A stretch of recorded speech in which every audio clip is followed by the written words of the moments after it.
This wasn't intentional, but my shirt says I'm not a blogger and my coffee cup says blogging day. I don't know what's happening. I'm confused too. I have a blue tongue. Hello, good afternoon to the last day of the Booktubeathon 2018. This is a sad day because I don't want this to go, and also a happy day because this needs to go.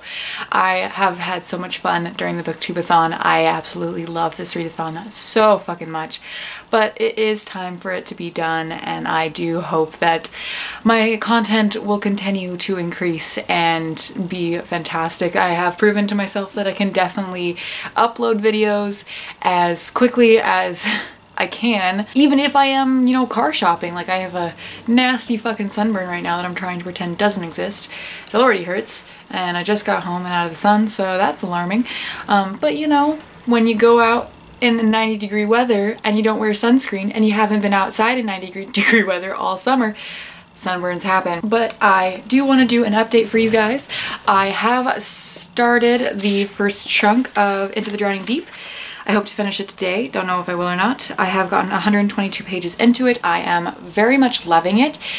It is about a reality TV show going out looking for mermaids, and they go into like the Bermuda Triangle, and that reality TV show ship sank and or like disappeared. Like everybody died basically. And so a follow-up ship 7 years later goes out to figure out what happened to those people. And basically, mermaids exist, and they're creepy and they're terrifying, and I love it. So I'm really enjoying this. I will go ahead and do my wrap-up now, just because I want to get that type of footage out of the way. But I'm not done with this just yet, so I'm not done with all of the reading challenges as of right now. But I will go ahead and wrap up what I've gotten done so far.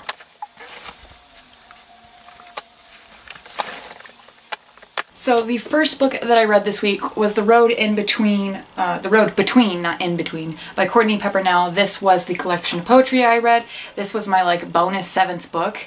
It was quite easy to read. I loved a lot of the poems.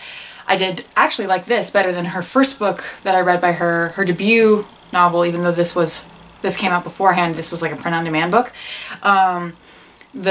She wrote Pillow Thoughts, and I liked that one, but this one I actually do find that I liked better. And then I read Crazy Rich Asians, which was my book-to-movie adaptation pick. Didn't realize that the Crazy Rich Asian movie doesn't come out until the 15th, but I will definitely be seeing this in theaters. I'm very excited for it. I ended up giving this one like 2 out of 5 stars, maybe even 1 out of 5 stars, because I just didn't like the narration, and it was just, none of the characters really did anything that I gave a shit about.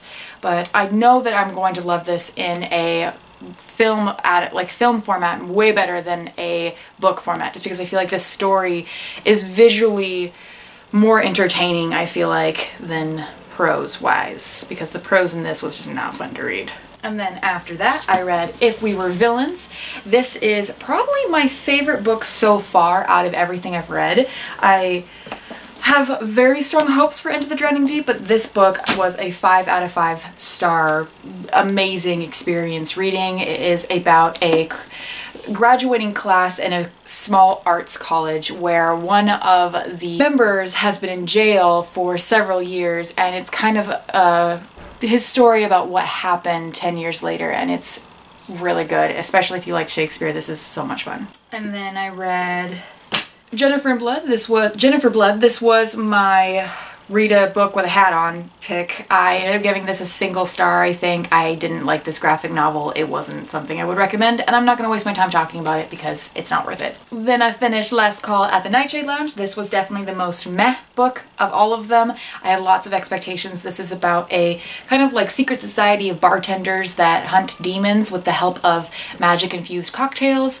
That sounds super cool. In execution, this book fell flat. The characters weren't really that interesting, and I didn't feel like they had motivations for a lot of the things that they did. And when they did things, I was like, why are you doing that? That makes 0 sense. Don't do that. But they did it anyway, so that's where I was in that. 3 out of 5 stars. Would have loved if this was a series, because I could definitely see this world becoming more interesting, and the drinks recipes were not drinks that I hadn't already heard about by being over 21, but I did enjoy that aspect of it to some degree. So otherwise it was kind of a meh book. And the last book that I finished was Sorority, so this was probably in my last vlog, but I'll just go ahead and run it down. This book has a lot of trigger warnings. It is about a sorority where a girl mysteriously dies. No one's quite sure if she overdosed, if she committed suicide, no one's quite sure what happened. But this book actually follows snippets of every girl's life that was in the sorority in the time that this girl was there. Sometimes it's not even when she was there, it's like sometimes it's in the 1800s, sometimes it's in the future, sometimes it's like 6 months before she dies, sometimes it's 2 years afterwards. And there was a lot of ridiculous trigger warnings for this. It includes suicide, includes sexual assault, it includes animal abuse. And there were several times where I just felt like I wanted to put it down. I don't like the writing style, I didn't like the characters, I don't feel like this had anything really going for it because it just didn't have a straight plot line. The only thing that was really cohesively keeping it together was Margot's death, but even she was this kind of anomaly. She didn't really have anything to do with a lot of the stories, so it wasn't really her story to begin with. It was very confusing. I gave this 2 out of 5 stars. Alright, so now I will read some more of this. I will have some other things going on today that I'll probably take you guys along with. I hope you guys have been enjoying Booktubeathon. I know I have. I also know that I am ready for a break from daily vlogging. But I've had so much fun, and I hope to keep doing this for as many readathons as I can possibly manage with my schedule. Alright guys, I will see you in the next clip. Bye!